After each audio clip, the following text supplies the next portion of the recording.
কোরবানির ১২ লাখ টাকার একটি ছাগল শনি হয়ে ভর করেছে রাজস্ব বোর্ডের আলোচিত কর্মকর্তা মতিউর রহমানের ঘাড়ে। সেই ছাগলটির গলা জড়িয়ে ধরা ইফাতের জন্ম পরিচয় বর্তমানে টক অফ দ্য কান্ট্রিতে পরিণত হয়েছে। তরুণের বাবা হিসেবে ডক্টর মোহাম্মদ মতিউর রহমানের নাম মূলধারার কয়েকটি গণমাধ্যম ও সামাজিক যোগাযোগ মাধ্যমে প্রকাশ পেলে এই সমালোচনার ঝড় আরও তীব্র হতে থাকে। এ অবস্থায় বুধবার দৃশ্যপটে এসে মতিউর দাবি করেন, ছাগলের সঙ্গে ভাইরাল হওয়া তরুণ তার ছেলে নয়।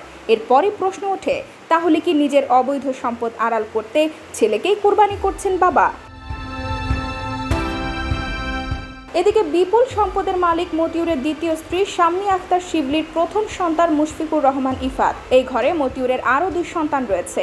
মেয়ের নাম ইফতিমা রহমান মাধবী, তিনি বারডেম মেডিকেল কলেজে চিকিৎসাবিদ্যার ছাত্রী, আর ছেলে ইরফান 7 বছরের শিশু।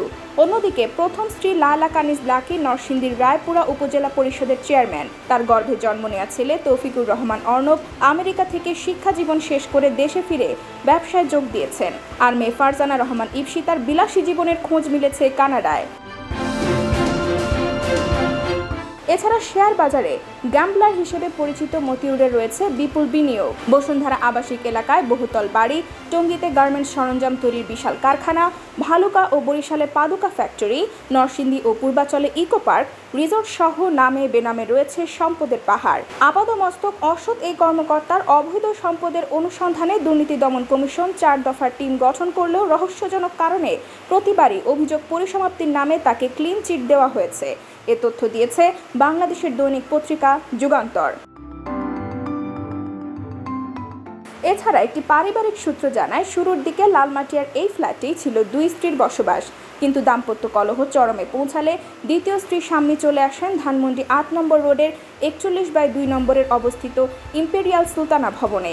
এ বাড়িতেই জন্ম হয় ইফাত ও ইরফানের। এদিকে জানা গেছে, শাম্মী ফেনী 2 আসনের সংসদ সদস্য নিজামুদ্দিন হাজারীর মামাতো বোন।